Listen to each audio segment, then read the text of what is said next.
जय माता दी भक्तजनों। आज हम सुनेंगे 16 सोमवार व्रत विधि एवं कथा।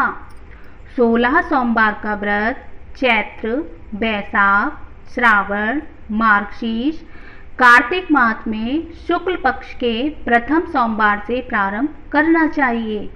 साधारणतः श्रावण मास में व्रत प्रारंभ करने का अधिक प्रचलन है।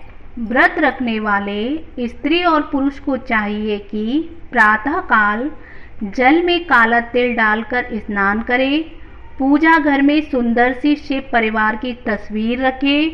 पूजा की थाली में सफ़ेद फूल, सफ़ेद चंदन, चावल, अक्षत, पंचामृत, फल, गंगाजल, बेलपत्र, धतूरे का फल और फूल, घी का दीपक और धूप बत्ती रखें। जिस भी मनोकामना से आप 16 सोमवार व्रत रख रहे हैं उसका संकल्प करें और विधि पूर्वक शिवजी एवं माता पार्वती की पूजा करें। कथा प्रारंभ। एक समय श्री महादेव जी पार्वती के साथ भ्रमण करते हुए मृत्युलोक में अमरावती नगरी में आए। वहां के राजा ने सुंदर शिव मंदिर बनवाया था जो कि अत्यंत भव्य एवं रमणीक तथा मन को शांति पहुंचाने वाला था।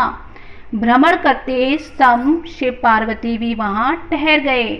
पार्वती जी ने कहा, हे नाथ, आओ आज इसी स्थान पर चौसर पासे खेलें। खेल प्रारंभ हुआ। शिवजी कहने लगे, मैं जीतूंगा। इस प्रकार उनकी आपस में वार्तालाप होने लगी। उस समय पुजारी जी पूजा करने आए। पार्वती जी ने पूछा, पुजारी जी बताइए जीत किसकी होगी? पुजारी जी बोले, इस खेल में महादेव जी के समान कोई दूसरा पारंगत नहीं हो सकता, इसलिए महादेव जी यह बाजी जीतेंगे। परंतु हुआ उल्टा, जीत पार्वती जी की हुई। अतः पार्वती जी ने पुजारी को कोढ़ी होने का श्राप दे दिया कि तूने मिथ्या भाषण किया है। अब तो पुजारी कोढ़ी हो गया। शिव पार्वती जी दोनों वापस चले गए। कुछ समय पश्चात अप्सराएं पूजा करने आईं। अप्सराओं ने पुजारी के उससे कोढ़ी होने का कारण पूछा। पुजारी ने सारी बातें बतला दी। अप्सराएं कहने लगी, पुजारी जी आप 16 सोमवार का व्रत करें तो शिव जी प्रसन्न होकर आपका संकट दूर करेंगे। पुजारी जी ने अप्सराओं से व्रत विधि पूछी। अप्सराओं ने व्रत करने और व्रत के उद्यापन करने की संपूर्ण विधि बता दी। पुजारी ने विधि पूर्वक श्रद्धा भाव से व्रत प्रारंभ किया और अंत में व्रत का उद्यापन भी किया। व्रत के प्रभाव से पुजारी जी रोग मुक्त हो गए। कुछ दिनों बाद शंकर पार्वती जी पुनः उस मंदिर में आए तो पुजारी जी को रोग मुक्त देखकर पार्वती जी ने पूछा, मेरे दिए हुए श्राप से मुक्ति पाने का तुमने कौन सा उपाय किया? पुजारी जी ने कहा, हे माता, अप्सराओं द्वारा बताए गए 16 सोमवार के व्रत करने से मेरा यह कष्ट दूर हुआ है। पार्वती जी ने भी 16 सोमवार का व्रत किया जिससे उनसे रूठे हुए कार्तिकेय जी भी अपनी माता से प्रसन्न होकर उनके आज्ञाकारी हुए। कार्तिकेय जी ने भी पूछा, हे माता, क्या कारण है? मेरा मन सदा आपके चरणों में लगा रहता है। पार्वती जी ने कार्तिकेय जी को 16 सोमवार के व्रत का महात्म्य तथा विधि बताई। तब कार्तिकेय जी ने भी इस व्रत को किया तो उनका बिछड़ा हुआ मित्र मिल गया। अब मित्र ने भी इस व्रत को पूछा कि ये व्रत तुमने कैसे किया? तब कार्तिकेय जी ने इस व्रत की विधि अपने मित्र को बताई। मित्र ने भी विवाह करने की इच्छा से इस व्रत को किया। फलतः वह विदेश गया। वहां के राजा की कन्या का स्वयंवर था।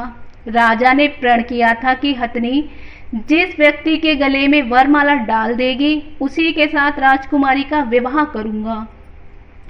यह ब्राह्मण मित्र भी स्वयंवर देखने की इच्छा से वहां एक और जाकर बैठ गया।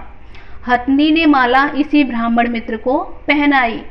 राजा ने बड़ी धूमधाम से अपनी राजकुमारी का विवाह उसके साथ कर दिया। तत्पश्चात दोनों सुख से रहने लगे।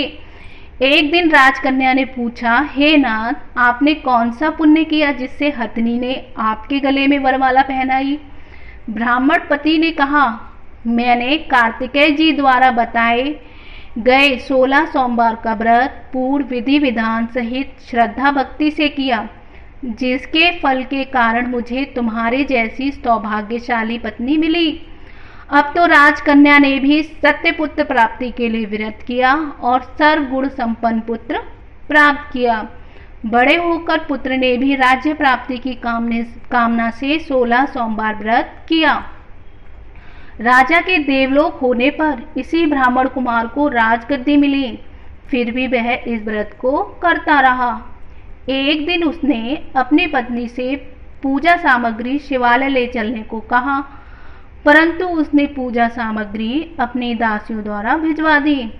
जब राजा ने पूजन समाप्त किया तो आकाशवाणी हुई, हे राजा, तुम इस पत्नी को निकाल दो, नहीं तो तुम्हें अपने राजपाट से हाथ धोना पड़ेगा। प्रभु की आज्ञा मानकर उसने अपनी पत्नी को महल से निकाल दिया। तब वह अपने भाग्य को कोसती हुई एक बुढ़िया के पास गई और अपना दुखड़ा सुनाया तथा बुढ़िया को बताया, मैं पूजन सामग्री राजा के कहे अनुसार शिवालय में नहीं ले गई और राजा ने मुझे निकाल दिया। बुढ़िया ने कहा, तुझे मेरा काम करना पड़ेगा। उसने स्वीकार कर लिया। तब बुढ़िया ने सूत की गठरी उसके सिर पर रखी और बाजार भेज दिया। रास्ते में आंधी आई तो सिर पर रखी गठरी उड़ गई। बुढ़िया ने डांटकर उसे भगा दिया। अब रानी बुढ़िया के यहाँ से चलते चलते एक आश्रम में पहुंची। गुसाई जी उसे देखकर ही समझ गए कि यह उच्च घराने की अबला विपत्ति की मारी हुई है। वे उसे धैर्य बंधाते हुए बोले, बेटी, तू मेरे आश्रम में रह, किसी प्रकार की चिंता मत कर। रानी आश्रम में रहने लगी, परंतु जिस वस्तु को वह हाथ लगाती वह वस्तु खराब हो जाती। यह देखकर गुसाई जी ने पूछा, बेटी, किस देव के प्रति अपराध से तेरी यह दशा हुई है? रानी ने बताया कि मैंने अपने पति की आज्ञा का उल्लंघन किया और शिवालय में पूजन के लिए नहीं गई। इससे मुझे घोर कष्ट उठाने पड़ रहे हैं। गुसाई जी ने शिवजी से उसके कुशल क्षेम के लिए प्रार्थना की और कहा, बेटी, तुम 16 सोमवार व्रत पूरी विधि विधान से करो। तब रानी ने विधि पूर्वक व्रत पूर्ण किया। व्रत के प्रभाव से राजा को रानी की याद आई और दूतों को उसकी खोज में भेज दिया। आश्रम में रानी को देख दूतों ने राजा को रानी का पता बताया। तब राजा ने वहां जाकर गुसाई जी से कहा, महाराज, यह मेरी पत्नी है। मैंने इसका परित्याग किया, लेकिन अब शिवजी की कृपा से मैं इसको लेने आया हूँ। पुजारी जी ने ले जाने की आज्ञा दे दी। अंत में सभी को शिवलोक की प्राप्ति हुई। कथा के सुनने के पश्चात शिवजी की आरती ओम जय शिव ओमकारा जरूर करें। कथा समाप्त हुई। धन्यवाद।